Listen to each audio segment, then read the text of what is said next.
Welcome to the Brutiful Game. As always, I am Anthony here with Ferris. Hola. And Ron. What's happening? That's right, everybody. It's the remix. And on tonight's episode of the Brutiful Game, we're going to talk about the big title match of the weekend as we are treated to a thrilling 1-1 draw between Man City and my sweet, sweet Liverpool. But it was ultimately Arsenal who ended the weekend on top of the table with their 2-1 win over Brentford at the Emirates. And then my dog's going to chime in on that. And then we'll recap all of the rest of the matches of the Premier League weekend. That was including Tottenham's drubbing of Aston Villa and Chelsea's win over Newcastle yesterday in our Match Week 28 2-minute drill. And then we'll blow the halftime whistle as the Money Mudryk masher of the meat. Oh, I should have read this beforehand. Mudryk masher of the meat and the oh-so-cold Cole Palmer of the cheese brat. Ron once again graces your ears with all the news that's fit to drink in this edition of Ron's Beer News. Fair. And finally, for the second half of the pod, it will be an all-women's game edition of the La Liga's Roundup. Haha, there it is. I even waited for the cue, like I'm a professional. As we give our thoughts on the U.S. women's national team beatdown of Brazil on Sunday night to win the first ever CONCACAF W Gold Cup. That W stands for women's. Don't fact check me on that. We'll try not to. We'll try not to. As that leads us perfectly into a little NWSL preview part 1 as the league kicks off their season this weekend. But first, our beer. The one thing we didn't discuss prior to the pod, like who's going to go first? We always do. Yeah. I'll go first. Yeah. I don't mind. Okay. No, congratulations on good job on that. You know, whatever. It's okay. Hey, you know what? Well done, Tony, for stepping in last. And it, Blake, in the Carolinas with a pot of neck bone with some family stuff. Thank you for joining. Fantastic opening. I did my best. Now I just feel like you're patronizing me. I mean, don't stop. All right, beers of the pod, my friends. Yes. So I have one still, cleaning out the back regions of the beer fridge. Another Canadian beer. As you can tell, I was in Canada for Christmas, so I brought back tons of beers. But this one I thought was perfectly suitable for the current Chelsea team. This is from a brewing company that is called The Refined Fool, and they're out of Sarnia, Ontario, Canada. And they have allegedly a very great juicy IPA, which I think perfectly embodies the current Chelsea team. It is called A Van Full of Weirdos. I love it. Awesome. I mean, it's got Mudryk on there. It's got Jackson on there. Look at that. I mean, it's perfect. Oh, man. Right? That's awesome. There's Pochettino, the robot. Right? It's perfect. It almost looks like a Yellow Submarine a little bit. Right. Yeah. Good shout. This Van Full of Weirdos, like I said, Refined Fool Brewing Company. It's a Simcoe heavy IPA packed with bright tropical aromas and a brilliant citrusy flavor. Gather some fellow weirdos and enjoy a freshly squeezed vacation in a can. 6.2 on the ABVs and 65 on the IBUs if you're following at home. This brewery's a bit of fun. I've had a bunch of their beers before, and they just have a good personality, a good kind of relaxed, chill vibe, which I find are the breweries I tend to enjoy more. You can head over to refinedfool.com and check out their website. It's pretty good. I'm excited to give this one a try. I've never had it, so it's just been very highly endorsed by other people whose beer opinions I actually care about. That sounds delightful. What kind of style did you say it was again? A juicy IPA. Juicy IPA. Juicy IPA. How wonderful. Hit us, Ferris. What you got? I went into the old beer fridge as well, and if you remember on a few pods ago, I was talking about some Big Storm Brewing beers, some new beers that they came out with. And I have a different one than I had the last time, although that was damn good. But one that Ron actually got a chance to try as we stopped in to have a commensurate sad beer following a 3-2 loss for our Orlando City. Yeah. Woof. It's a good beer. That was the highlight of the night.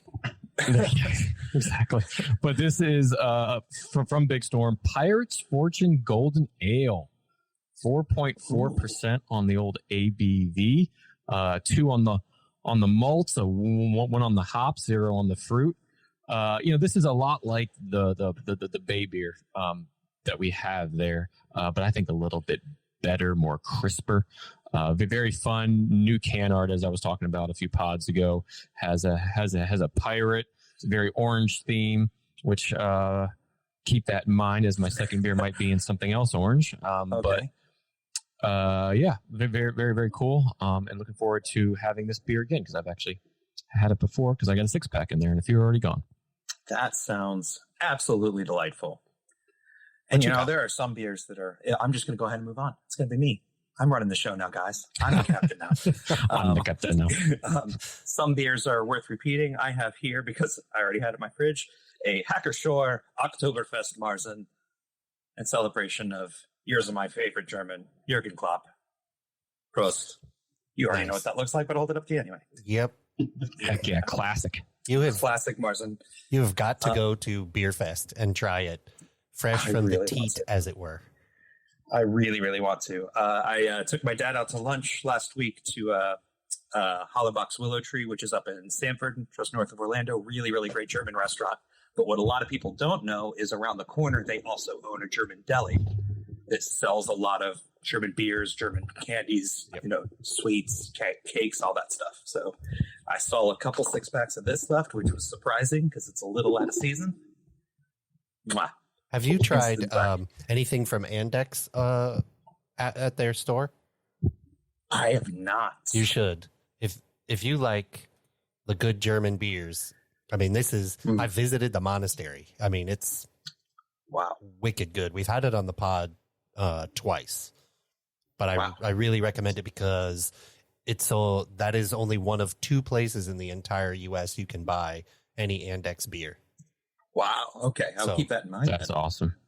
And just throwing in a little bit of the German, I just became part of the Scarf Club at my buddy's German joint, Schweiny's Delicitas in Winter Garden, where after about every Sunday league game, he unfortunately went out to injury. He's our goalie on our Sunday league team. No. Yeah, but he great deli. We go there about every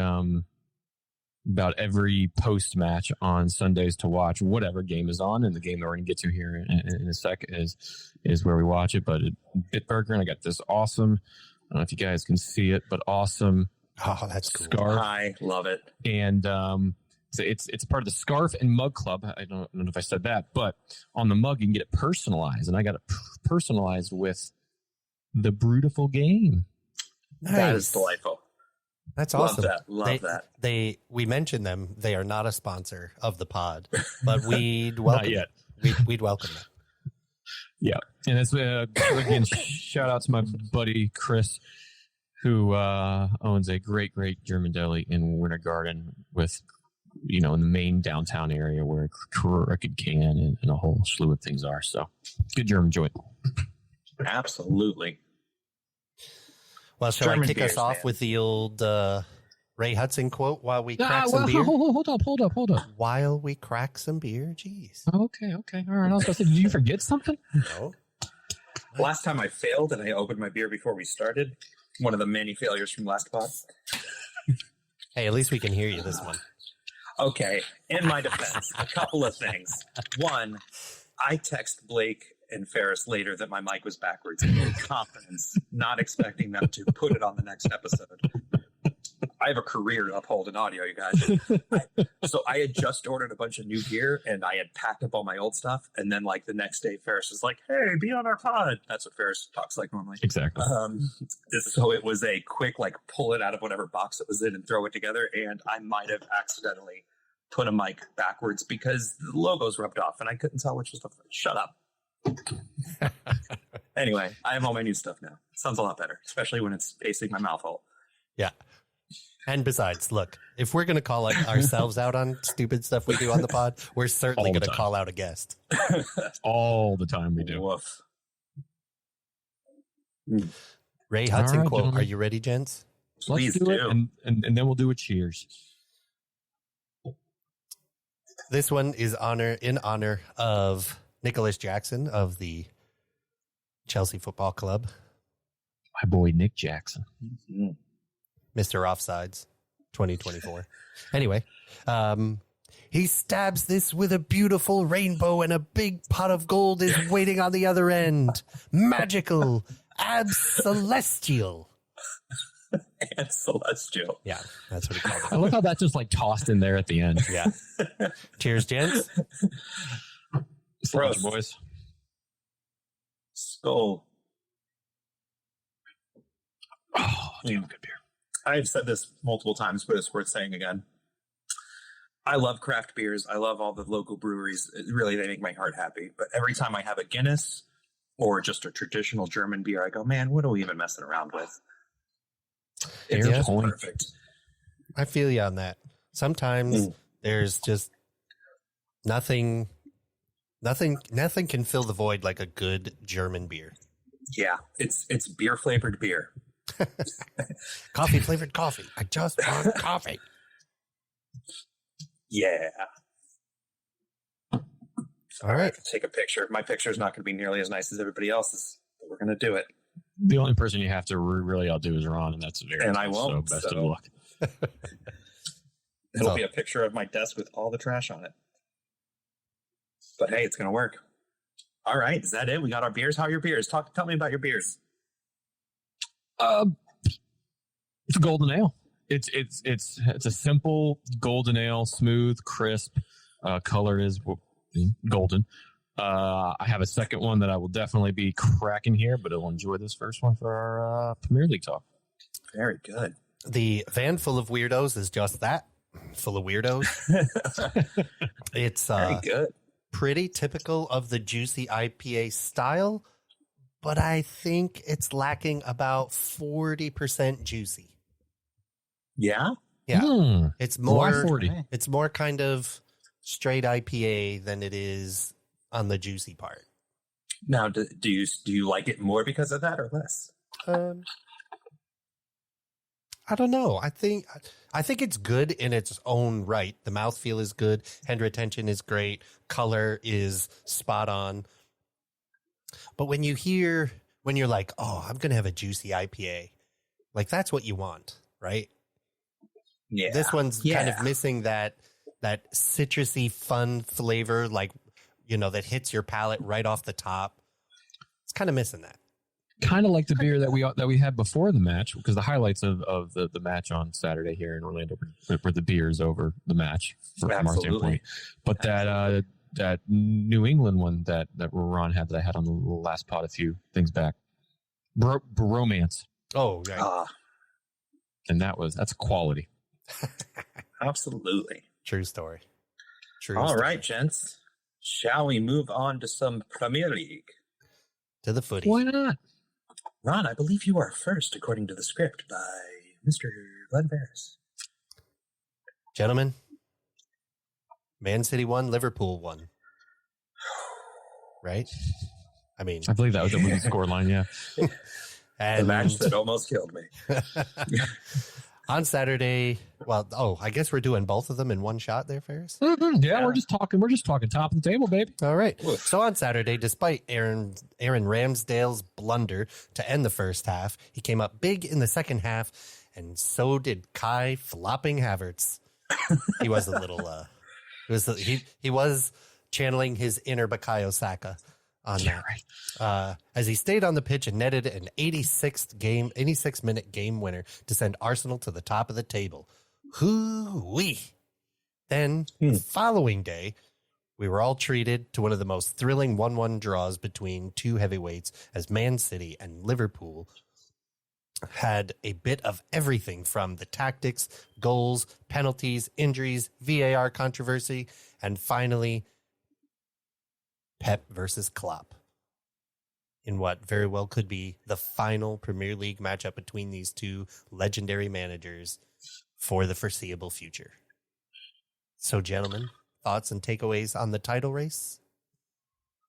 I will start off just as a Liverpool fan. There's a big part of me that's just glad we made it through the weekend. It was a scary time.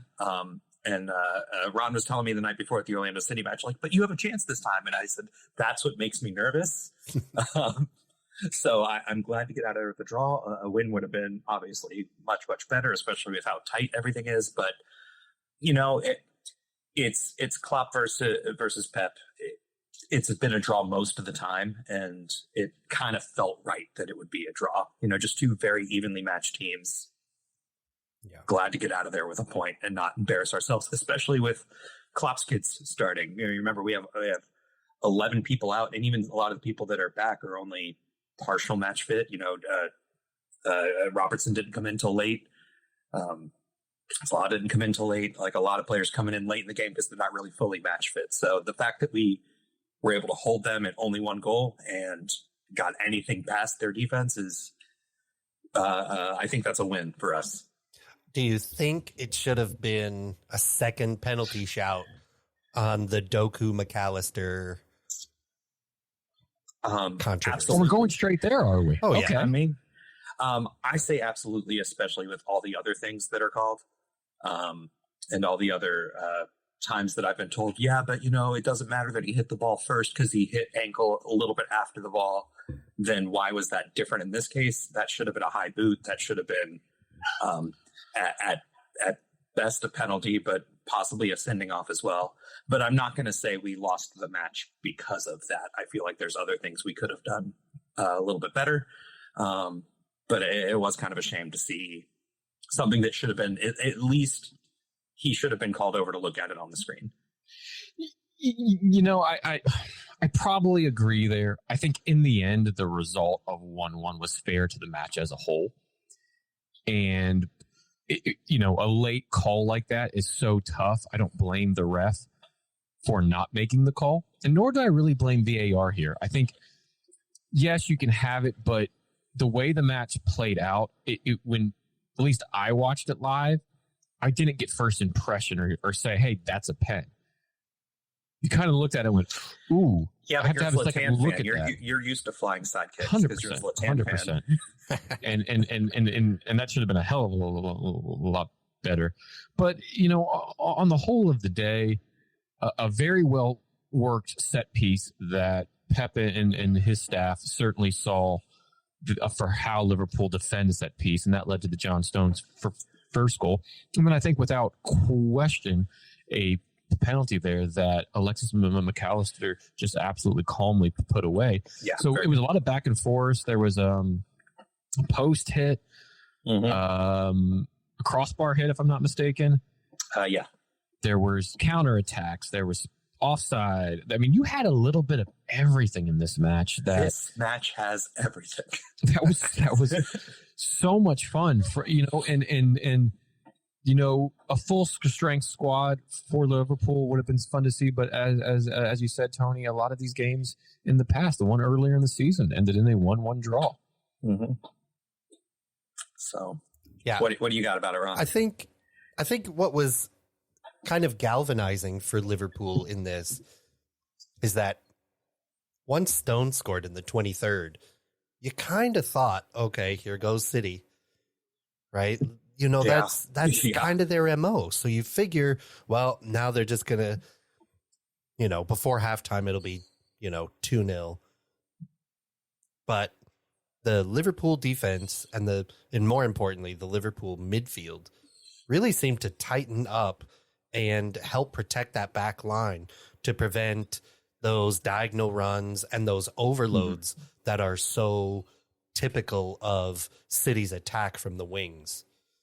And another interesting thing that I thought was interesting was that Liverpool is kind of one of the first teams that I saw that did not reposition for those bump and one touch passes that Pep's teams are so good at doing to draw a team out of their shell. Yeah. Liverpool really stayed in shape and didn't fall for the bait, which is why I think that it ended up being the draw that it was, as opposed to City being able to put one or two more past them. Absolutely. Very, very good discipline. Van Dijk reminding us why he is worth every penny that he's been paid. And a great battle between him and Holling, easily the best striker and best center back in the league going head to head, but two of the best in the world going head to head. Fun thing to watch there. Absolutely. And he's Van Dijk's a great reminder that good defenders don't always need to commit. You know, they just need to steer you just enough to where you can't get the angle you want. Yeah. And Tony, that's absolutely right. If you're a defender out there, a young defender, watch not necessarily those big clearances and things that defenders are noticed for, but watch his positioning, watch his feet work on how to get to the positioning, then watch how his positioning on the field cuts off angles and cuts off things from the other team. He's very smart in how he goes about that. You add that with a big boy, you know, he's what, 6'4", you know, 6'5", can move like that and play the ball, you know, at his feet and head. And that's how you get a world-class center back like Van Dijk. Absolutely. And to the point of midfield, that was, I think, the best game that McAllister has played besides just the pen. I think I said last time you all had me on that McAllister's kind of been hit or miss for me. He sometimes seems a little sloppy, a little reckless, maybe out of position. But this game, I go, that's the guy that we signed. That's who we spent the money on. He was really solid. Him and Endo had great communication the whole game. And we needed that, especially with all the young kids, to kind of rein them in and give them a structure to work with. It was a lot of fun to see. And I'm so glad that it's over. Yep. But don't you have Arsenal coming up? I believe we do. And Man we have United? the FA Cup as well. We have I think you and Arsenal are done for the season. No, July. I do this every time. You keep looking at that's in the summer. I do it every time. Yes, you are done. That's that thing. You have Tottenham. I think Liverpool women's play Arsenal at some point. I think that's what I keep seeing on my calendar. Yeah, that's clearly my screw up. Yeah. Gentlemen, switching topics. Yes. Arsenal 2, Brentford 1. Arsenal sitting at the top of the table. All the memes of Arteta being the VAR rep for the Liverpool Man City penalty shouts were hilarious. But how do we feel with Arsenal being top? Listen, they were top for 70% of the season last season, and look how that ended. True, but I don't think that has anything to do with anything. This is sure it does, because the main point being, as of March 12th, top of the table means diddly squat. This is May 12th and the end of the season. We're having a different conversation if they're top of the table. So absolutely, that has a lot to do with it. And past performances, past seasons of them under Arteta, under Wenger, they've been top of the table at Christmas and these things and haven't gotten there. So so yes, it's big that they got there right now, but it's a three. We just talked about two of the best other teams in the league. It's a three-headed race.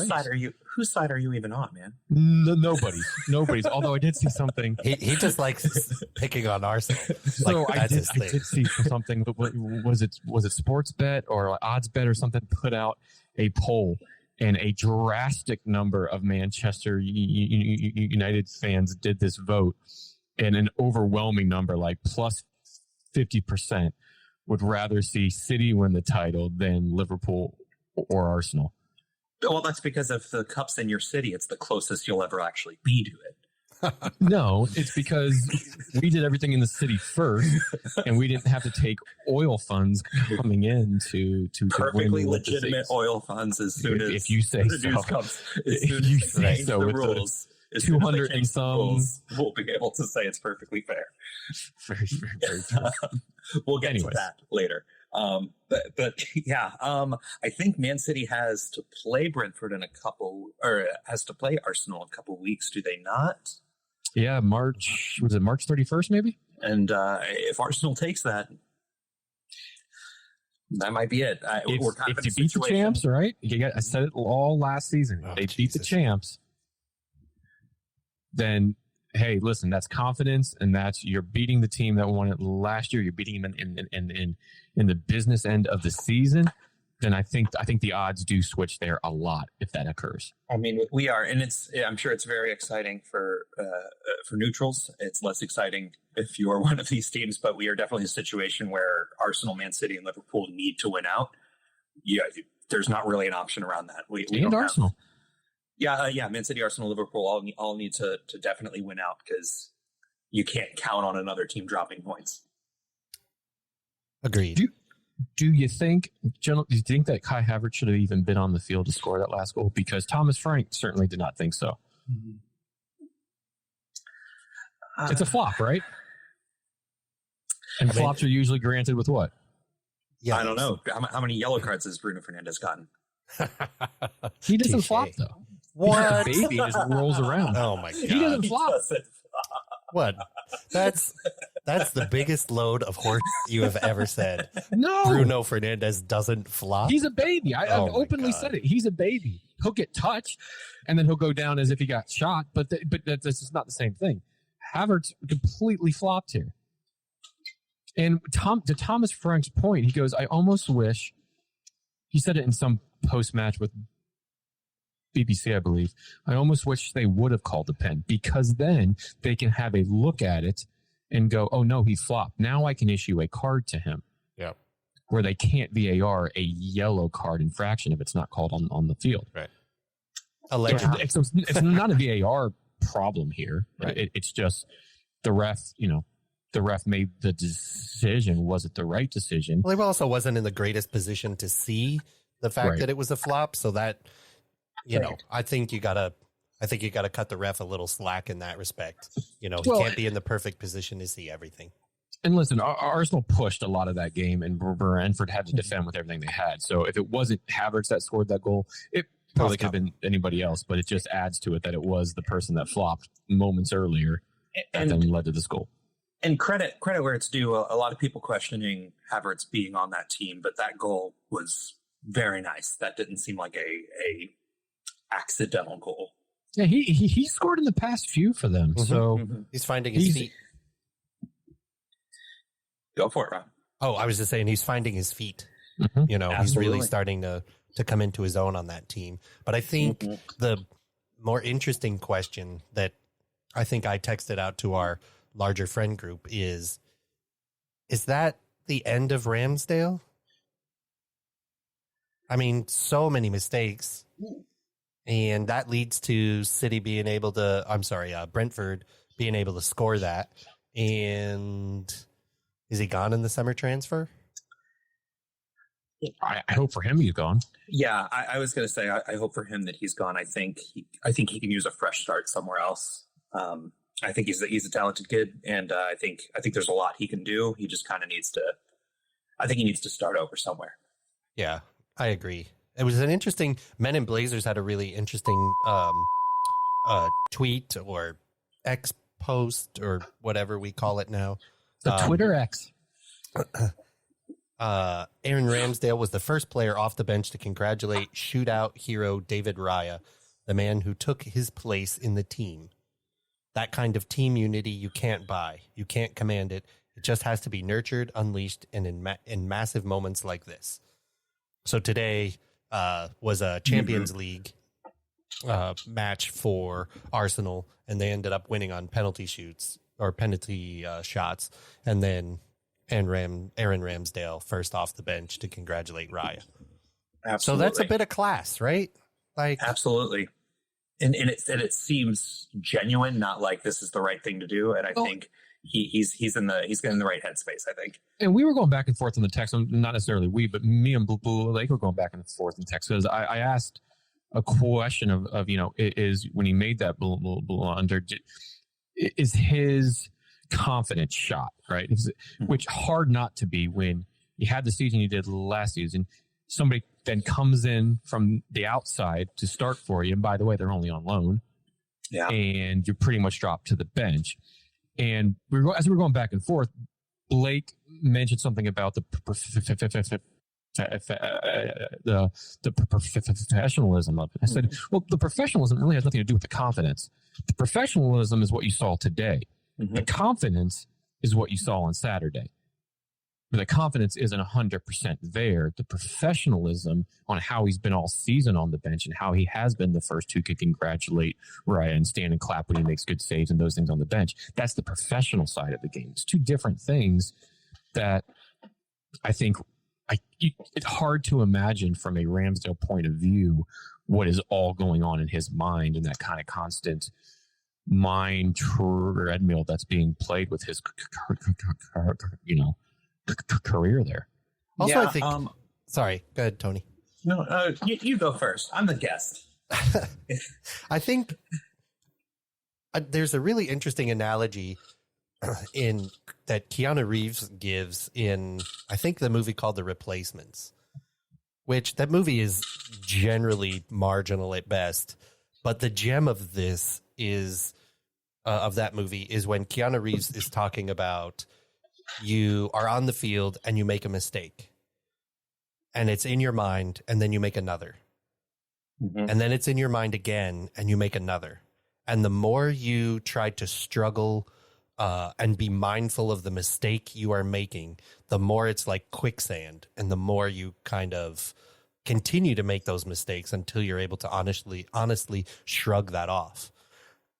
I wonder if that has a bit to play for Ramsdale, since he's not getting normal reps in the matches. So he makes a mistake and then he's remembering that 3, 4, 5 matches later.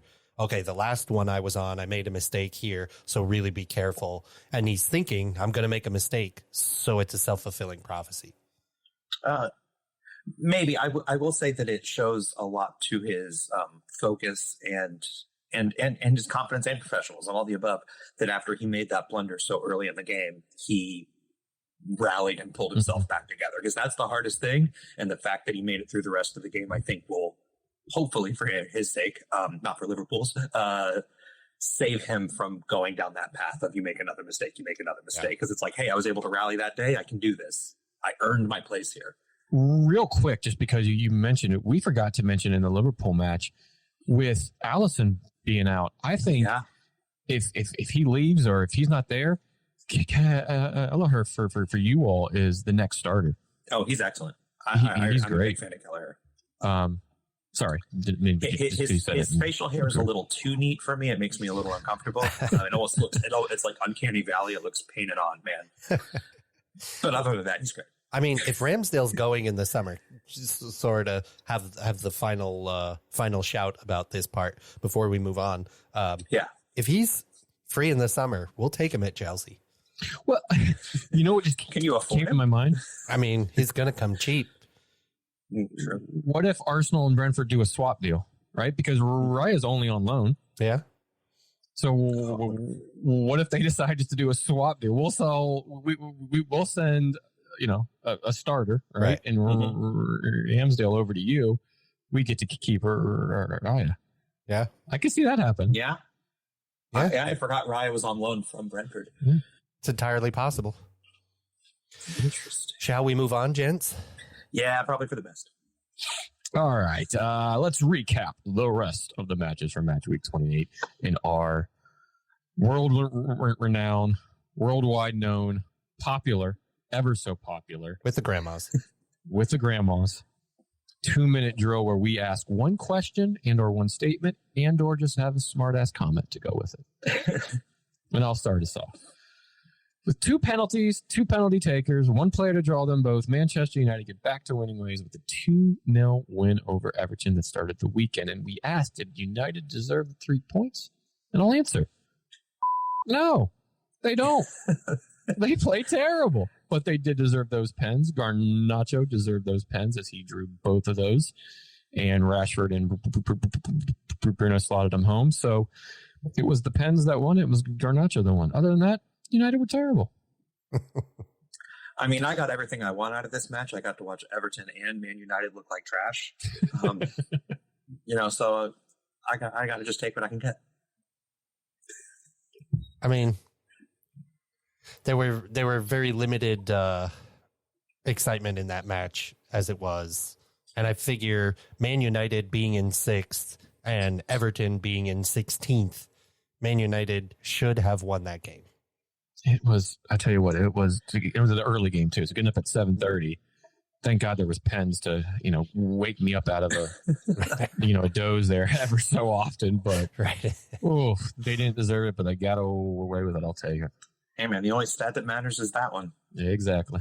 Remind me, was it in Gooderson or was it? No, it was at Trafford. Yeah. Okay, I think that's the shortest we've ever done a Man United talk. Sheffield United were so close to a win, but in the end, Bournemouth came from 2 from behind to draw 2-2 with the Blades as they split the spoils, and Sheffield remain in last place of the Premier League. Are the Blades ever going to win? Oh, God, you felt for him here, didn't you? Yeah. They're addicted to giving up goals, man. It's their favorite thing. It's their favorite thing to do. They know fans like to see goals. They say, why not put it in our net? To the tune of a minus 50 goal difference, as we said on the last pod. And guess what? A 2-2 draw. You don't get any goal difference, so it stays at minus 50. Yeah. Only 19 away from the record. Can they do it? Because if you remind me, Ron, was the record 69, bro. 69, dude. Negative 69 from Derby County, 2007-2008 season. God, what a dreadful season that was. At this point, if you're Sheffield, you're going down. I'd go for it. Go for the record. You gotta exactly. No, why the hell not? Let's let it in another 5 goals. And you know what goal they did not add in? Dominic Solanke's penalty, which is, I'm pretty sure, still sailing somewhere down south. It might even, it hit my car this morning. God almighty. I think that it's in orbit, a geosynchronous orbit around the friggin' stadium. In fairness to him, the pitch didn't look great, and a lot of players were kind of slipping and sliding in when he was taking his back foot, his standing foot there kind of slid out. But not good, especially because I had him my freaking DFS lineup, and he's like $25. Whoops. Then had another one called offside on VAR. Son of a... Let's move on.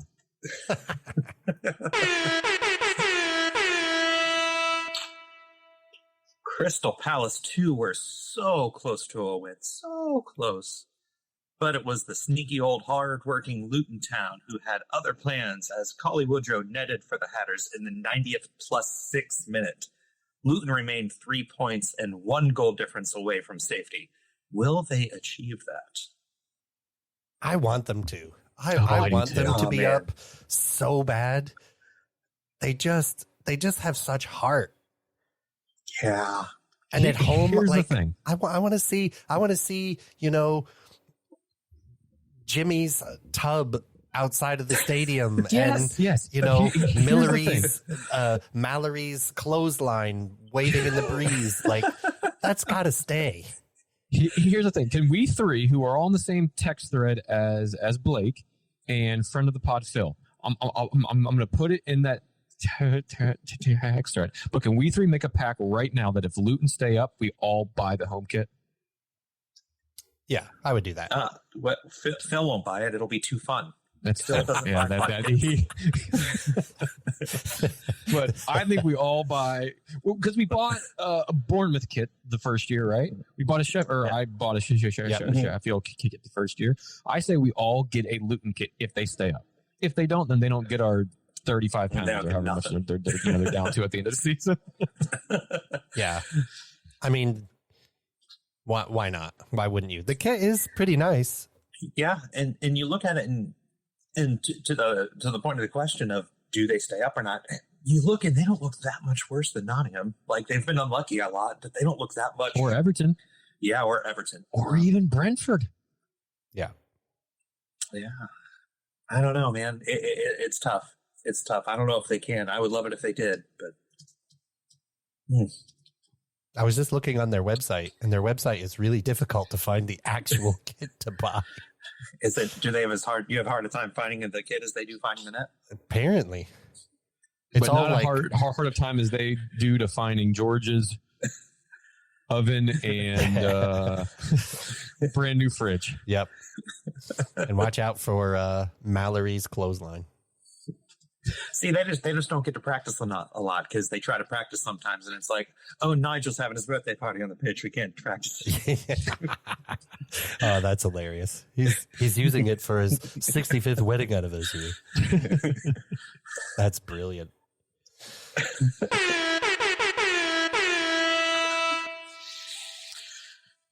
Wolves 2, Fulham 1. Fulham's will be scored like very late to make it interesting for a minute. But other than that, there's not a whole lot great deal to say about this, right? No? Cool. Well, let's move on. Wolves, what happened to you, man? Actually, I was thinking that about Fulham because Fulham was on a pretty good run of games for a bit. And they seem to have dropped off. I mean, 3 wins in their last 5.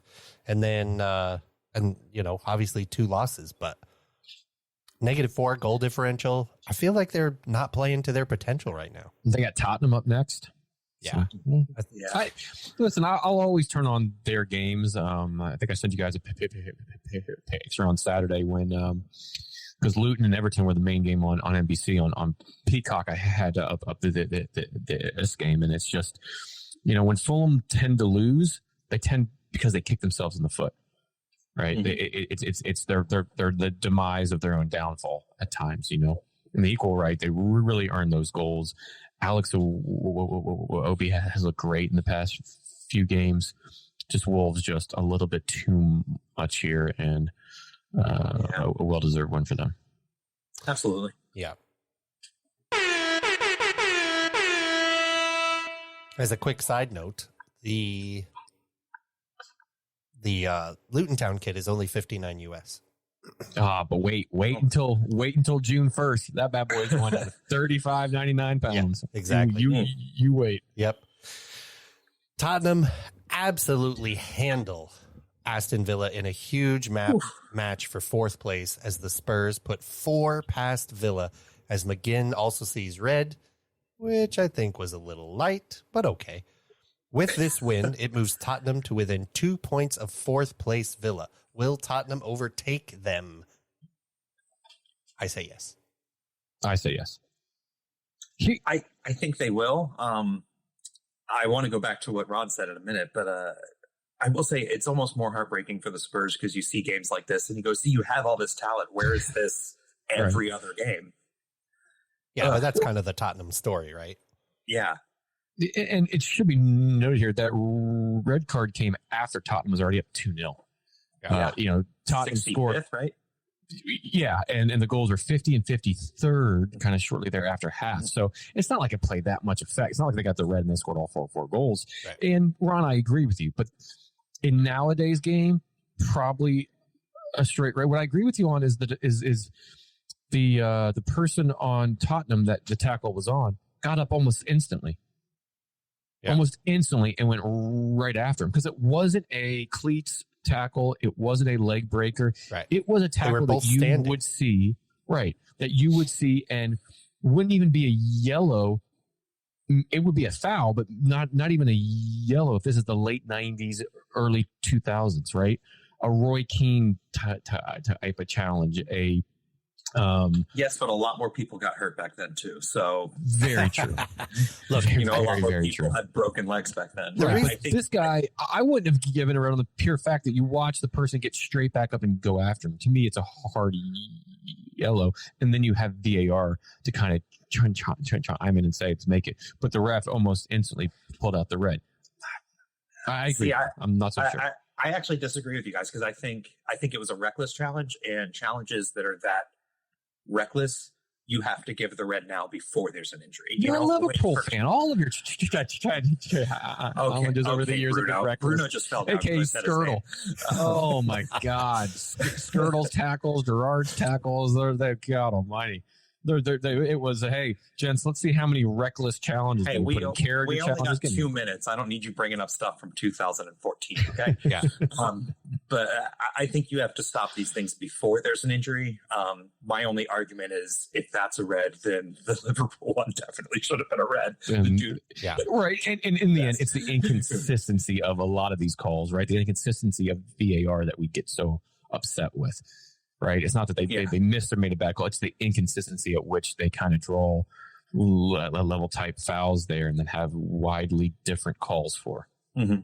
Yeah. I didn't think this was, I thought, sure, you could justify a yellow, but you couldn't justify a red. I mean, you see this when there's a ball in the air and there's a defender and a 50-50 ball in the air and somebody's going up for it and the other person runs underneath them and upends them.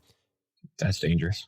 But no one ever gets a red for that. There's no straight red for that. And that was much less than what McGinn did. Yeah. So I don't know. I think it was extremely soft. I agree with you. Brighton get a 1-0 win over Nottingham Forest. The old OG own goal for Brighton edged them past Forest. Despite some recent play, Nottingham have lost 3 in a row. Now in the league. Are they in real trouble? Yeah, I think so. Yeah. I think it kind of comes down to who's in more trouble, them or Luton. Who's going to make more mistakes at this point? God, I hope it's not Luton. Well, I want a kit now. And Luton feels more like they've been unlucky than Nottingham has made more mistakes. If that makes sense. Luton run out of gas. Nottingham are just bad. Yeah. That's how I kind of feel about it. Absolutely. All right. Other than that, not a lot to report. Yeah. Can you tell me where Brighton's at in the table, gents? Yes. 8th on 42. 8th, yeah. That's kind of odd, right? I mean, just considering how they started the season and whatnot, you kind of forget they're there. But they're down there with Wolves and the problem is that they're busy selling most of their players to Chelsea. So yeah, and they traded away a lot of it for the large sums of hundreds of millions of pounds. I mean, remember they don't have McAllister anymore, which I think plays into that as well. It does. Burnley. I got to the German bar after the game. I'm like, Burnley are up 2-0. They're going to win. They're going to do it. They were so close. And then in the end, West Ham came back and scored 2 goals from behind, draw 2-2 with the Clarets as they seldom heard from Danny Ings. Where the F has he been? Goal in the 90th +1. Just heartbreaker for Burnley, and it split the spoils with them as they remain second from the bottom, but tied on points, and then obviously that terrible goal difference that we talked about earlier.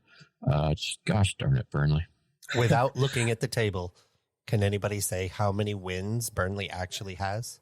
Oh, I just quickly, but when you said that, my eyes just focused on you, so I'm not going to look now. I'm going to go 3. 6. Ferris gets it. 3 wins in the league. I so wanted them to win. I mean, I really do. I was just cheering them on. Abysmal. Oh.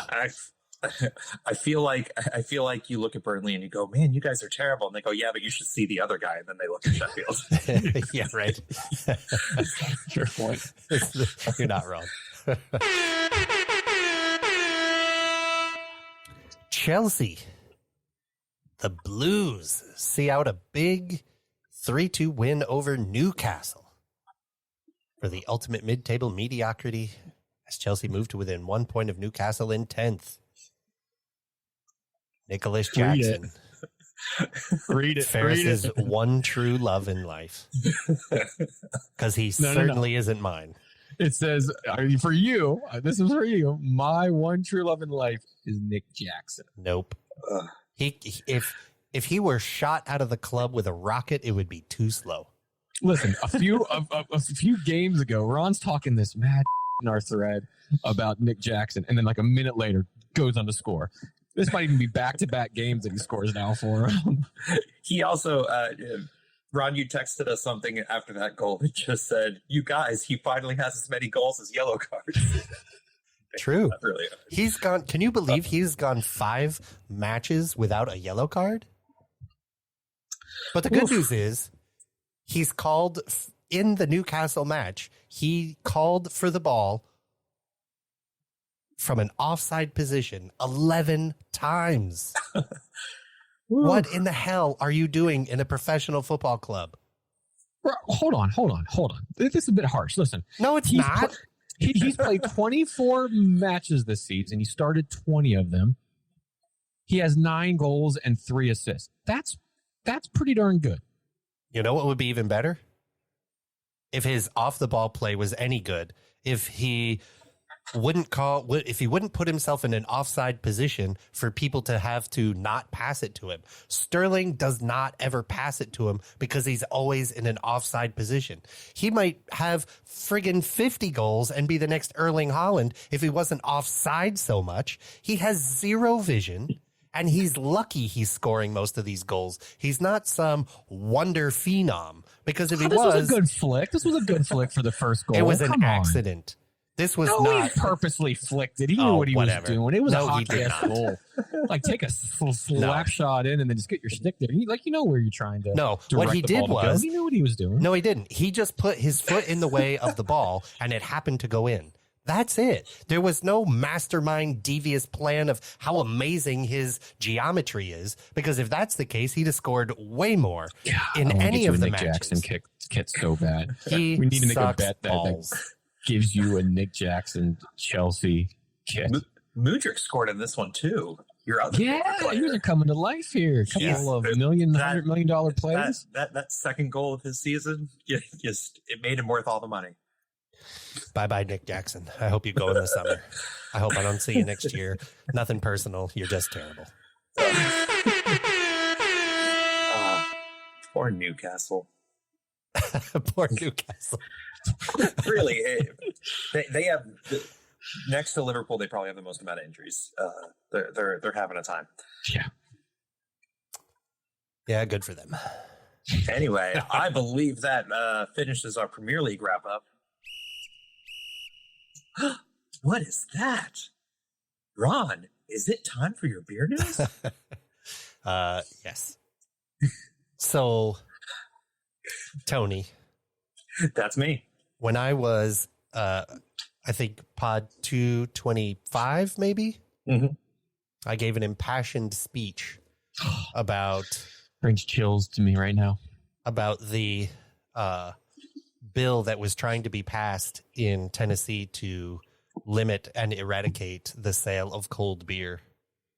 Did you happen to listen to that? I've had a lot of beer since then, but I think I did. And you know they changed the law. They did? Yeah. What is it now? Now they've taken all that language out of the bill, and it's now just an anti-drinking and driving bill. A thing that's already illegal? Yeah. Yeah, cool. You know. more taxpayer wasted, do it, baby. More wasted taxpayer dollars to do something we've already been doing. Just enforce America, it. baby. Yeah. The Great South, baby. Yeah. So, gents, one, I just wanted to see if Anthony, if Tony, you actually listened to that impassioned speech. I did. I was rather proud that I got the law changed. Well done. Thank you. Ron and Ron alone got a Tennessee law change. I've never been more proud of him. Feels good, gents. Feels good. Democracy in action. Until November, and then we're all screwed. We will fight them in Memphis. We will fight them in Nashville. Well done, you. Well done. I have a bit of good news, though. Please. You bought Pats. No. Gentlemen, how often do you make it over to the breweries in St. Pete? Ever so often. I do more the Tampa Clearwater area, but yeah, go ahead. Well, there's going to be a new reason for you to head out to the old St. Petersburg. You remember the former home of Brutalist Temple Brewing in St. Pete. Sure. It's a 10,000 square foot industrial property. Yes. And it was a tap room and all that. Well, guess what? Someone bought it. Richie and Jill Ham, owners of the newly registered Freedom Brewing Company, purchased the building in a $2.3 million deal, and they are going to open their brewing company. Awesome. Very good. St. Pete is ripe with just awesome breweries, too. And it's like down the main drag kind of thing, right? Like you can just stumble a couple of 100 yards, and every couple of 100 yards you run into another, relatively awesome brewing company. Awesome brewing company, mediocre baseball. Great baseball. Great baseball. Thankfully, I don't follow baseball because who knows? This year, I'm going to wish I didn't. So if you go to the stpeterrising.com, which is not a religious site, it is a news site. On it, they have a really good... sound like one for the Lord. You don't know about my religion. They have a really good write-up about the new brewing company and what's happening and when and how and why. So if you're in the Tampa, St. Pete area in the very near future, you should go check it out because there's some whip brewing companies over there. Right on. That's awesome. If you gentlemen, last story before we move on, if you had a guess of the best small brewery in Florida, what would you think it would be? Best as in most awards? Yes.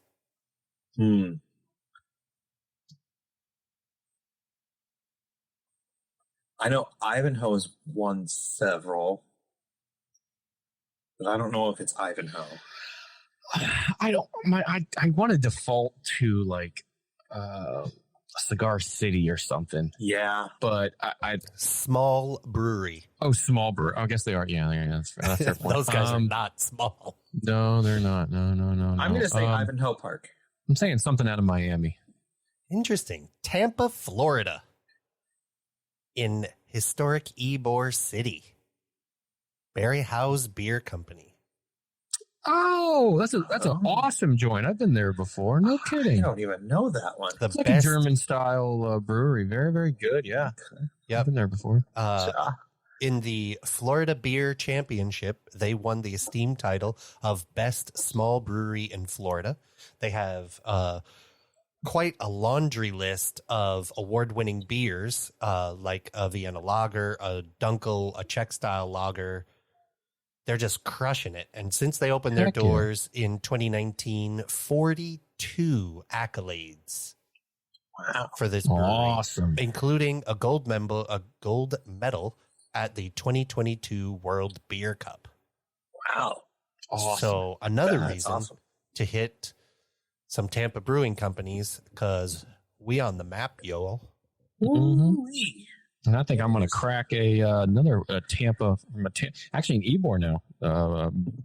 Big Storm has a brewery, but I'm going to crack this in a brand new citrus Orlando Pride koozie that I got going to the kit launch. Oh, the koozie looks good. Yes, it does. And with this orange pirate can, it is just Florida, Florida, Florida. So I'm going to crack me another one here, and it's going to kind of lead into our Orlando Pride koozie from Koozie Buddies from Tony. Heck yeah! As it'll lead into our La Liga's Roundup women's talk here. It is on like a pot of neck bone. That one's for you, Blake. Yeah, good job. Something with Donkey Kong, right? All right. All right. The La Liga's Roundup. Yeah. Gentlemen, I don't know if you watched this tournament, but Tony, I know you did, Ron. So did you. This is just absolutely a fun tournament. First of its kind. U.S. Women's National Team wins the CONCACAF W Gold Cup. The first of its kind. Now, they did play this game on Sunday in far, far much better, less waterlogged field of San Diego at Snapdragon Stadium. And courtesy of Captain Lindsay Horan, God, I love her. Powerful, lovely header at the stroke of halftime. They saw out Brazil in the final with a 1-0 win over the South American powerhouse. And as Twyla Kilgore, who is the interim manager at the moment, and God, I hope she stays on when the permanent manager gets there, because she did a fantastic job with this team throughout the entire tournament. A lot of weird games, ups and downs, just a full tournament. The U.S. Women's National Team returned to silverware winning ways in this new era. The young players mixed with some not so much vet talent, but some vet talent, and just a whole new kind of look for the national women's team. But they win their first ever. They win the first ever CONCACAF W Gold Cup, and just awesome. Boy, howdy. Really good to see them not give up a late goal, because that's an easy game, especially against Brazil, to give up a late goal after you get ahead relatively early. Good to see that they were able to hang on. I'm pretty excited to see where this team goes in the future under the coaching style of Emma Hayes, who is the current Chelsea manager. We have a bunch of exceptional talent, and I'm really curious how she's going to mold that to form the team, right? I feel like the attitude is different after the World Cup from this tournament. I feel like the players are tougher. Yeah. And somebody that really impressed me, although didn't make that much of an appearance in the final. Well, hold on, wait, one sec, because I'll lead you into probably how you're going to answer this. Okay. On Just Women's Sports on Instagram, the day after the tournament, they asked, "What are your biggest U.S. Women's National Team takeaways from the Gold Cup?" So continue on. Okay. One of them, like I said, is the toughness. I feel like they weren't pushovers in that game against, who was it? Oh man, it's failing me. But they were pushing and shoving. Not and Argentina. Who? Standing up for each other. Colombia. Thank you. And there was just a toughness that you didn't see in the World Cup from some of these players. And like I was going to say a second ago, I think one of the players that has really caught my eye is Shaw. I was just going to say Jaden Shaw. See, I had a different answer, but you both go first. Ron, do you happen to know how many goals she has for the U.S. Women's National Team senior, not counting under 20? Not offhand. 6 goals in 10 appearances. That's pretty darn good. It's better than Nick Jackson. At that age, she started scoring immediately. I think she had 2 braces in a row in this tournament. She is very, very promising. I'm excited to see how this attack kind of moves forward with a vet like Alex Morgan, who can really help some of these newer attacking members with nerves and holding the line and just I think it's going to be exciting to see how that works. And I'm curious how it's going to go into the Olympics. Oh, that's another topic. You have a strong mix between a lot of young talent from Olivia Moultrie in this tournament to, I was really impressed with the Olympic Lyon teammate of Haran. Her name is absolutely blanked. Albert. Look great. But then you have your vets kind of throughout, right? Between your Alexes, between your now Haran, who's considered a vet in midfield and holds the captain's armband, to a Dunn and Sauerbrunn at the back, to Nair in goal, which has to be said. She had a fantastic tournament and is awesome. The other person that I was going to say, and I actually responded to this post, and I'll read it to you, was Sam Coffey is an absolute beast in that midfield. Easily one of my favorite players for the U.S. now and in the NWSL. And I love a good tucked-in kick. You sure do. You sure do. She had herself a tournament and just absolute beast in the midfield, playing for the Thorns. I think she's going into her third year now in the league, and she had herself a really good tournament. And in positions where that midfield, we've lost some of that talent over the years. So between her and Albert start to come in, getting experience here, I think it's going to help as we go into the Olympics in the summer. Yeah, absolutely. Very, very happy with her. And you brought up Alex, and I want to say that Alex Morgan is aging very gracefully in her play. She has seemed to have something is connected in her mind in the last couple of years where she said, whereas some forwards say, no, I still need to show that I can be the top goal scorer of this team all the time, and they end up being a little selfish maybe. She fully acknowledges hey, maybe Shaw's a little bit quicker than me, Maybe I'm not as quick as I was, but I could still do a lot of damage off the ball. I could still get more assists than anybody else. She has adapted her game as she's gotten older, which not a lot of people do. That's hard to do. Some people just try to play like they're 21 into their 30s, and it doesn't work that way. No, and that's a great shout. And as I'm sitting here wearing the last Orlando Pride kit that she wore, and I have her name on the back, it's something that prior to Alex coming here for the Pride, I wasn't the biggest Alex fan. And mind you, she was widely popular in scoring goals. I wasn't. But watching her here at the Pride, I was so impressed with her work rate and what she does off the ball. Absolutely. Yes, she has a great touch and can score goals with the best who have ever graced the U.S. and the game. But what I watched her do in many games, and Ron and Tony did too, is what she did off the ball. From her strength, from her hold of play to her linking play to her movement to pull defender, she works tremendously off the ball. So yeah, Tony, to your point, to age that way, and mind you, she wasn't on this initial roster. Correct. Due to an injury, she came in and she kind of weirdly, but kind of looks great in a number 7 kit. To where I thought about getting a U.S. number 7 Morgan kit because it was weird because she's worn 13 and that's what I got on my back right now. But the 7 kit, she not the most goals, but you're absolutely right. She led that line as a veteran per presence and opened it up for the likes of Shaw and Ultra and stuff.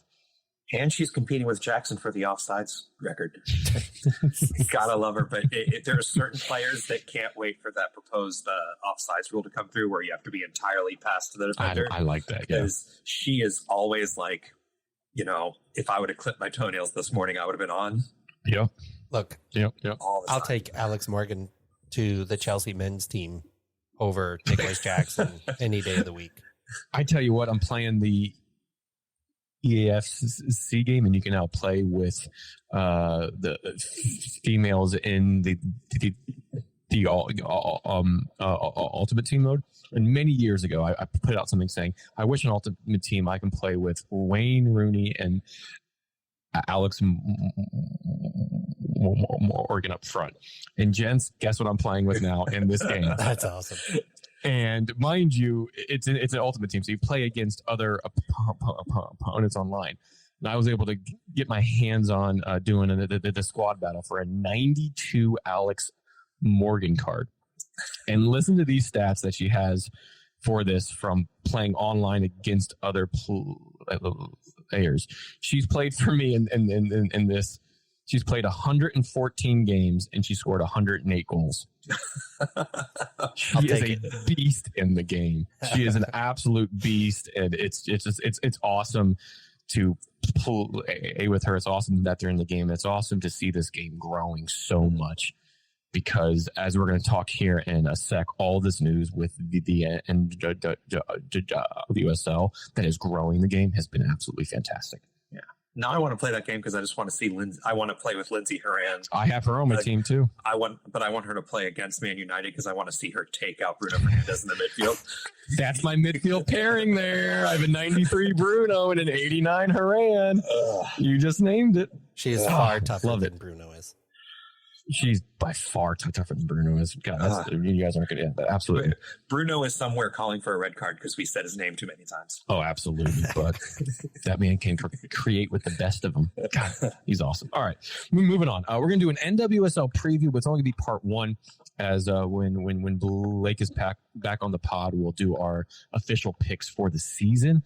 And Tony, we will get your picks as well to partake. But first, we'll kind of go over some main headlines here.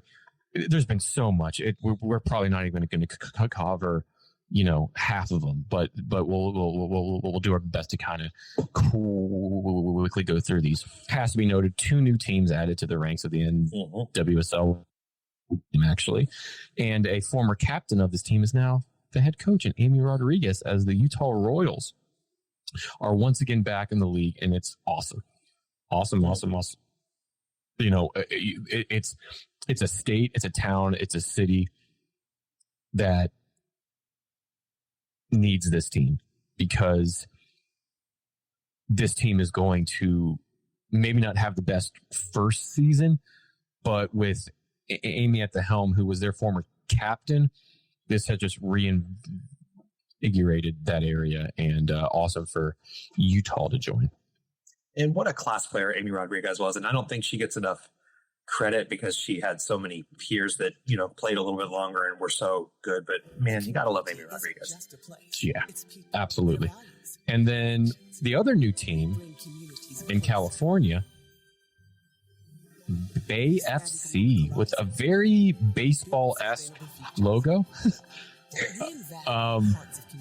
But some sharp kits, some big signings, which we'll get to here soon. And it's going to be fun to watch them, as they're now the third team to join in the California area, right? With Angel City and San Diego. To add these 2 new teams, and as the league continues to grow, is awesome to see. And growing didn't just occur with two new teams. It occurred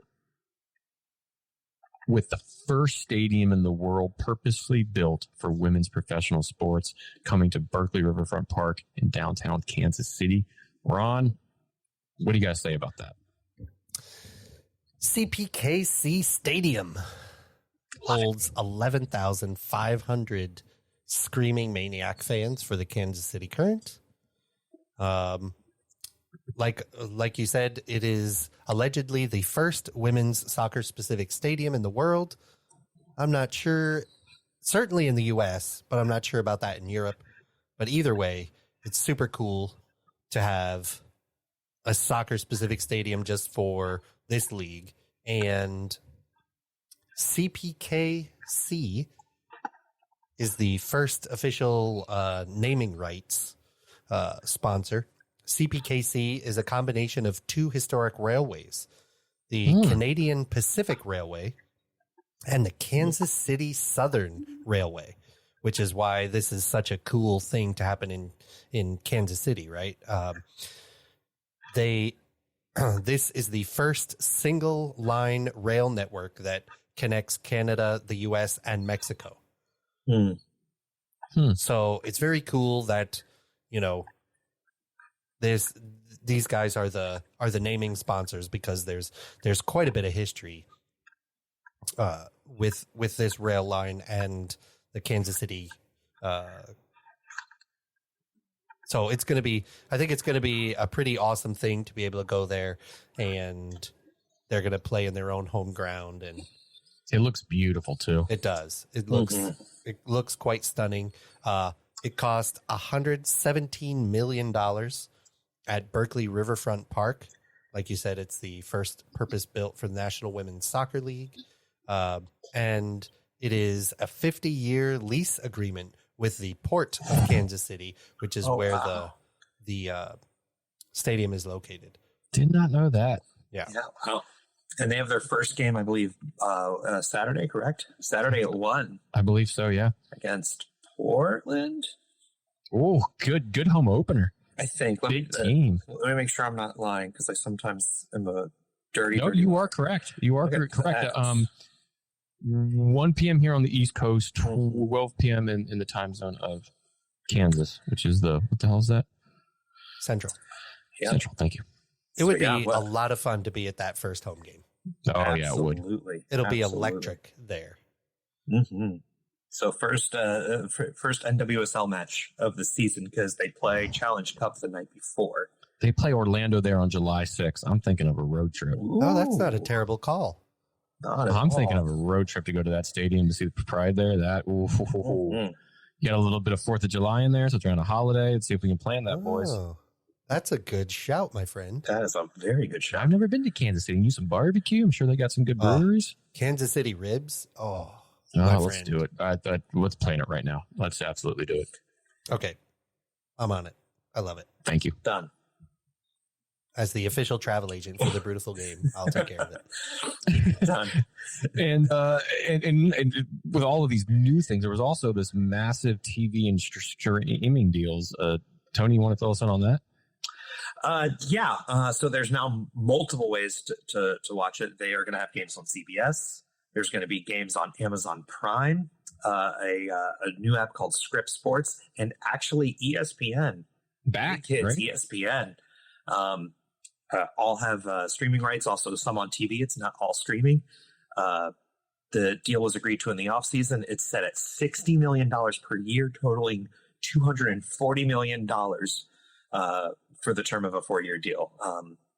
I know that some fans are getting frustrated that they keep changing where you watch the games at. And yes, if you already follow it, that can be a little frustrating, but it's really just better for the game overall. Absolutely. I got really excited the other day. I was just scrolling Instagram and I saw an ESPN ad for the NWSL, which was just crazy that it came from when we were watching it even just a couple years ago. Yeah. And nobody even knew what it was. And now you're seeing it on ESPN, on CBS, on Prime. Awesome stuff. Such a cool deal. Yeah. And they're all going to look sharp this year, too. I don't know if you guys saw this, but last week, they all the clubs got this new NWSL X Nike 2004 kits launch. And boy, there are some sharp ones. Oh, yeah. Mm-hmm. That's where this citrus kit, the Pride had this lovely orangey peachy citrus kit, which, gents, looks better in person if you've not seen it. I will say that. But what are some of you guys' favorite kits that have launched? I want to see the Pride one in person before I judge it. Fair enough. I love the idea of it. I love that it's oranges for Florida. I love that's great. Friend of the pod and my lovely fiance Caitlin absolutely hates it. But I love the idea of it. I'm waiting until I see it in person. I think the Louisville one looks really sharp. It's all argyle. It's like a light purple argyle. Oh yeah, good shout. They've had several great kits in their short history. And I want to say I saw a San Diego. I've seen a couple San Diego ones, and I want to say one was a little bit bolder than the other, and I really liked it. I'm trying to find what it's called. But yeah, I'm going to say Louisville's probably my favorite. I have a few favorite, if that's allowed. I mean, sure. The Washington Spirits blackout kit. Yes, that's my favorite. Yeah, like, God, that's so and a good. Ron, do you know like the back story with it? It's like the tonal gray and black graphic was inspired by like columns and architecture found throughout the buildings of the area. That's as far as I know about it. And it's to help reflect the bridging of communities within the DC, Maryland, and Virginia area, the DMV. So that's freaking awesome. Yeah, sharp kit. Phil would hate it because it has too many like different designs. Yeah, it's a little teeny, but the Seattle Reign Legacy kit, just sharp, right? I don't think it's groundbreaking or anything like that. It's just sharp. And then so is KC's kit, just sharp, just clean and sharp. The Carolina Courage, because the where they play is called the Triangle region. So there's all these triangles offset in blue on their kit, which that makes it a lot cooler. Actually, It does. super neat. And then there's something. I like the Portland one. The what? The Portland one looks great. Yeah, I'm just glad they got rid of that Ed Hardy Thorns one or whatever the hell it was. Yeah. And then I think my real favorite one is Angel City FC's. It's sharp, man. They always come out with good ones. Kits. They Oh, really man. do. And that really kit do. is a club to the club. Sorry, that kit is a shout out to the club's mantra of Volamos, which transfers or translates to "Let's fly." And so it's kind of got like all these like kind of wing shapes on it that are really kind of abstract and cool. And if you see the pictures of it, I mean, it looks really good. Who the striker that played for Orlando that now plays for them, For who? Angel City. Sydney LaRue. Yes. Yeah, Sydney LaRue. Oh man. God, she looks good in that kit. If you And see the everybody out pictures- there in podcast land, if you don't follow Sydney LaRue on Instagram, Pretty it's worth it. Do it. Sorry, go ahead, Ron. Yeah, pretty she good. looks. That kit was made for her. Like, Yeah, Yeah. she looks awesome. I'll shout out to Bay FC, clean kit, good first kit, and shout out to the Dash. I like their clean kits that they're doing this year with that orange with the and- dots, right? Or the and squares. kind of the teal. Yeah, some good stuff. I mean, honestly, you can't go wrong. They're all very sharp kits. They did an awesome job with these kits. Yeah. The Pride not only have the Edgers kit, which looks more peach when it does in person, but is sharp in person. Their home one though, just the purple. I think they call it a Phoenix kit. Just a clean, sharp purple, dark, deep purple home Pride kit. So a lot of good kits. If you get a chance, head over to NWSLsoccer.com and it shows all of their kits there. They have just a very good article that kind of highlights each and the whys and hows behind each team's kit. Yeah, and you briefly touched on it. Let's just give a shout out that the Seattle Rain are back to being the Seattle Rain and not Yes. that OL Very- Rain ridiculousness. Very good shout there. Yep. And that's, very, very good shout there. Very true. Love that. All right, what's next? What do we got? Ron talking a little managers. We got a whole bunch of new managers coming. Maybe a We do. former U.S. women's national coach back in the league. I mean, we've got a bunch, including 2 Spanish league coaches of Juan Carlos Amoros and Fran Alonso. Isn't one from Barcelona Yes. or Real Madrid? please. He's from one of those Yeah, teams. that's I'm sorry ahead of time, but I think it's Femeni Jonathan Uraldes, who is now the head coach of Washington Spirit. And then we also have the names of Lorne Donaldson, who's also, really gonna, I think, bring a new life to the Chicago Red Stars. Has she been in the league before? Tony, do you remember? That name sounds so familiar to me. I don't remember. Oh, Caitlin's going to be mad at me that I don't remember. Well, she used to be the former Jamaica boss international. So That's she was where with I've the been, yeah. Reggae Girls for a bit. Maybe where that's I what remember. it is. So maybe from Was the World Cup. she at the World Cup last go or no? Yeah. Okay, there you go. Yeah. Yeah, she had a great run with the Reggae Girls in the last World Cup. So lots of interesting, new, fresh ideas coming to the league from a coaching standpoint this year, which I think is really great because for the most part, it's been very, very incestuous, right? A lot of American coaches bouncing from place to place. And also after the controversy of all the different coaches, who were committing various alleged sexual misconduct or bullying or all that, getting some international folks in here I think is really going to pick up the league for us and make it a much more competitive, much more exciting, fun league to watch team to team. Mm-hmm. Right. As opposed to, you got one new international coach. So everybody's going to watch that team because it's an exciting style of play. But those 4 people we just named are all going to have exciting, fun styles of attacking soccer to play. So I think the league this year is, kind of in a renaissance. I think it's great. Very excited about it. Absolutely. And I was at the Inside the Lines, an open practice for the Pride on Sunday, and Seb Hines, who became the full-time boss there, with an English background to your point there, Ron, and was a former defender for Orlando City.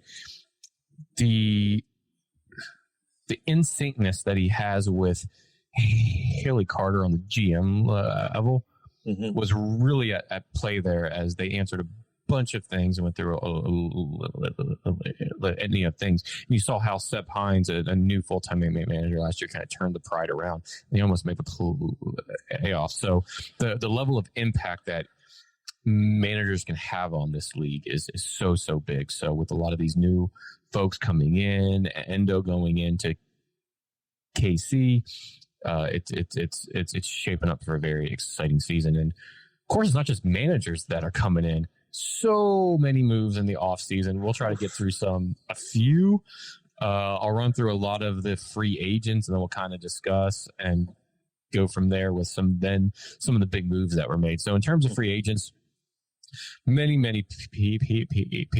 people are aware a litany of U.S. women national team free agents that were playing in various teams throughout the league all made their move and are headed to New Jersey, New York, Gotham FC, the current champs of the NWSL, the likes of Rose Lavelle, Crystal Dunn, Emily Sonnet, and Tierna Davison, all making their moves there as free agents. Wow.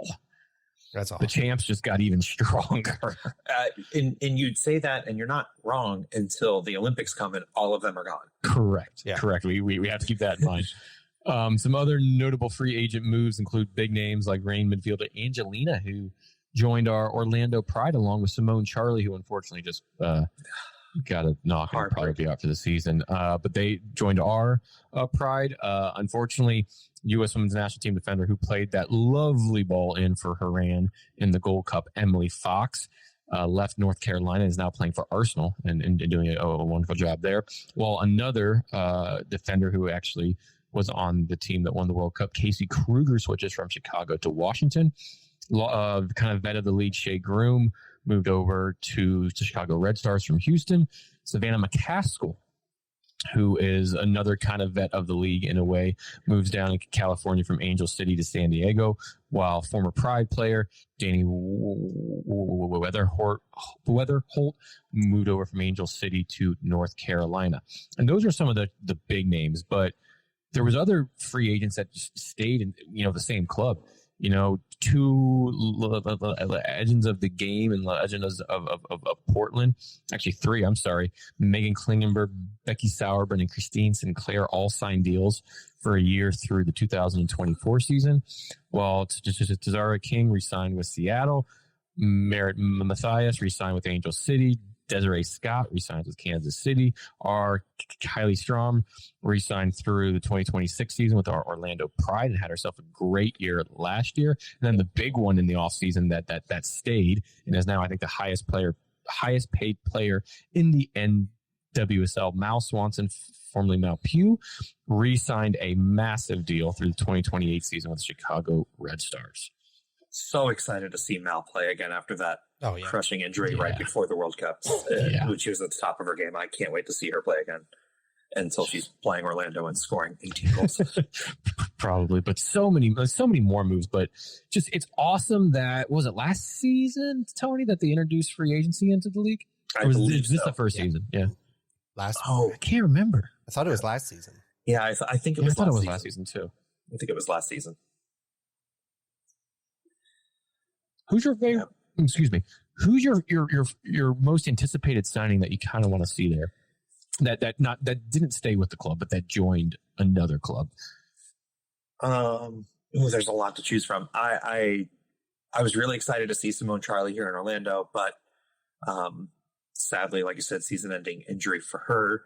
Of players that were already in the league, I think Savannah McCaskill is going to do very, very well. Stole mine. And I agree. And San Diego, I think they needed that kind of toughness down there, borderline violence. I think they needed that. She's just going to fit in to that team so well. Yeah, I think that's a good signing for them as far as teams that were already or players that were already in the league. Yeah. But some players that are coming from outside the league want to keep on going there. See, I got segue. Look at you, a pro of the pod. Yes, there were a lot of big moves and a lot of big trades that also occurred, not just free agents in the league, but none bigger than the big splash that Bay FC. I want to say Bay City FC. I don't know why. It's a better name, that's why. It is, thank you. It's going to take me a while to say that, but big splash with a new world record fee of $860,000 equates to like 600-some thousand pounds for Zambian forward, and God, I'm going to butcher the hell out of this name. I apologize. Rachel Kundanaji. I believe, Kundanaji. A huge fee forward, but not the only Zambian forward. We'll get to that here in a second. But also Ron. Yep. Former Chelsea midfielder, Canadian at that. Yep. Jesse Fleming brought into Portland as Raquel Rocky Rodriguez was traded from Portland to Angel City. Another good signing for Angel City. Two very good midfield signings there. But Jesse Fleming should do a lot of good things in Portland, who are already stacked. Agreed. Standout rookie from last year, Messiah Bright, was traded from our Orlando Pride to Angel City. So Angel City made a lot of moves in the offseason. Former Orlando Pride player Taylor Korniak, who was playing for the San Diego Wave, was traded to Racing Louisville. A very good acquisition there, and I think she'll get a lot more playing time there, and should, and be much more of a goal threat. This kind of hurt me in a way because I like the trio of Ashley Sanchez, Trinity Rodman, and Ashley Hatch. The Spirit just re-signed Hatch for another 3-year deals. Obviously, I've talked about her on the pod. She's one of my favorites. But Ashley Sanchez was traded from Washington to North Carolina in the offseason. A good player for North Carolina. She should fit in well there. It's a player for them, but I was liking her with that kind of duo there in Washington. I don't like the Korniak trade. I think Korniak paired well with Alex Morgan really well. And she was just battling a lot of injury last year. And I wish she would have had another year fully healthy to play with Alex. But I agree. Yes, I agree. We saw that partnership for a short period of time here in Orlando, but with the likes of Shaw playing for them. Yeah. I don't, she's fit. Is she really going to get in over, a Shaw? Yeah. She had to go to keep playing. Yeah. And then finally, as I kind of said earlier, actually, before we get to that, there were two moves made here in Orlando, which was a very busy season for Orlando as well. It's a very good moves made. But two-time World Cup champ midfielder Morgan Gautrat, I don't know if I'm saying that correct. Gautrat, yeah. Yeah. Formerly Morgan Bryan from Kansas City. Joins the Pride here in the midfield, along with a lot of draftees that we've now signed. It was cool to see her in training the other day and her talk. So I'm excited to see that one. And then the massive deal as well. The ins and outs of the deal not quite up to the other Zambian forward that was, but a massive deal on a 4-year deal for some big Honey's Zambian international striker, Barbara Banda, signed with the Pride and will hopefully be here very soon. And we'll get to see her hopefully a week from Friday in the home opener. Yeah, I believe her deal was in the 700s. So it would have been the biggest deal had Rachel Kandanaji not just signed a few months earlier. Both Zambian forwards, though. Yeah, but both Zambians. And if I'm correct, Banda was the first to score back-to-back hat tricks in the Olympics. Was it? I believe that's correct. Pretty nasty. Remember they beat Argentina? They beat somebody big in the World Cup too. I mean, that both of these forwards should be very exciting to see. And obviously that Banda one kind of replaces the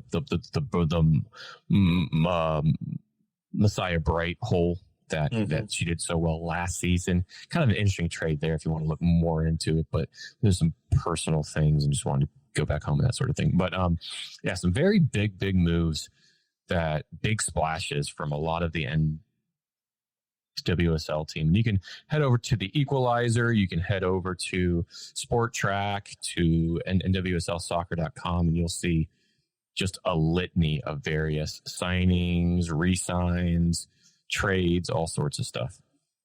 Just follow Meg Linehan on Twitter. That's even better. And Tony, what's the newsletter that you're... Oh, so if you're a fan of Men in Blazers, which pretty much everybody should be, they have a subcategory called the Women's Game, and it's led by who? Miss Sammy Mewis. Sammy Mewey is now the I believe editor-in-chief is the title they gave her, but she sends out a newsletter every Monday that she writes a big chunk of, and also a couple other people assist that kind of just give you updates from across all the women's league worldwide. And they also just starting today launched their own podcast feed, which is going to have a weekly podcast hosted by her, Lynn Williams, and Becky Sauerbrunn. Love it. Which is called Good Vibes FC. And awesome. Also, love it. And then Wednesday, I believe, will be they'll also release like recaps, like podcasts of match recaps. And they have a big NWSL pod coming out March 13th. That would be tomorrow for us. Awesome. Or NWSL, preview pod. They're also doing Thursdays will be Sammy's interview pod called Friendlies, where she interviews somebody different every week. That's awesome. She's interviewing Megan Rapinoe this week. So yeah, really, really great stuff for Sam Mewis right now, and working with Men in Blazers and Raj. Just a great group. Yeah, absolutely. And I'll tag on to that because you said her name earlier, but also I got a newsletter today, which I think comes out every Tuesday from The Athletic. Right. And it's usually done by Emily Olson, Megan Linehan, and Steph Young, who send out, if you ever get the daily emails that they send out from The Athletic, they do some good stuff. I can't wait to read through this, as this is it's called Full Time. And it's a weekly newsletter, and this is their NWSL season preview. So if you want a far more in-depth, far more professional, smarter preview than ourselves here, go over and read this, because I'm looking forward to this being my nighttime story tonight. Yeah. But yeah, we'll continue to talk and WSL on the next pod. Hopefully have Blake back. We'll do our predictions, and Tony, we'll get yours from you as well and announce those on the air. But that has been your La Liga's Roundup. Yeah. Love it. So, gents, let's wrap it up with your beer mentions. What was everybody drinking? I was drinking the Hackershore Oktoberfest Marzen Fest beer. Classic. Out of Germany. I was doing Pirate's Fortune Golden Ale from Big Storm here in Florida. From Refined Fool Brewing Company in Sarnia, Ontario, Canada, I was doing a van full of weirdos, the Juicy IPA. Awesome. It was delicious. It was quite good. A little less juicy than I had hoped, but quite good. Ferris, you got us as a Latan? I'll keep it short and simple. Do it. He was quoted as saying, "Keep billing." You gotta love it. What else is there? Right?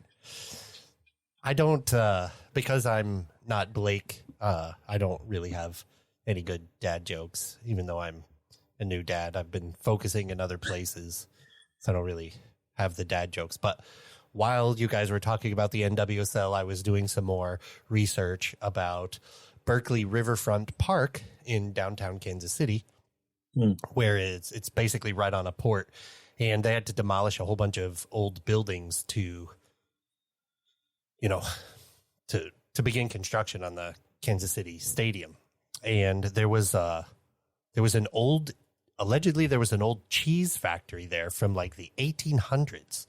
And they're famous for all kinds of stuff, but they couldn't take it down with a wrecking ball, so they had to take it down with explosives, which is, I mean, that's always pretty fun watching a building go down. But the funny thing about it was that I guess they didn't really inspect the factory before they blew it up. And so they blew up this cheese factory and debris was all over the streets. Well done. Big wind up. That's a big Blake wind up right there. Blake would be really proud of you. Yes. You're welcome, gentlemen. I had to give you a little misdirection, so it wasn't quite so Blake. Oh. So that was right up Blake. That's a Blake wind up. You're welcome. Well, gentlemen, it's always a pleasure. Anthony, thank you for filling in the old Blake chair. Hey, thank you for having me. As always, I am Anthony, the guy you come here to listen to.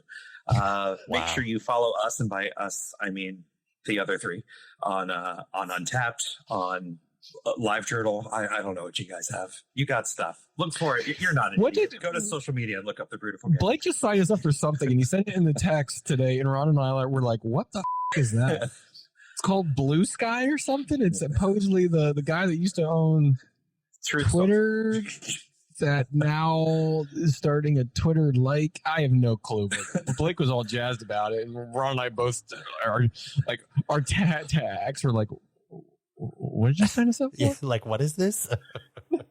Sign up for our newsletter, and we will send you a telegram once a day. Yeah, via carrier. You're committing us to things that are highly unlikely. Yeah. All right, gents. Always a pleasure. Thanks for filling in again. It was a good time with you, sir. Love the beer. Cherish the game. The Beautiful Game. He said the thing, guys.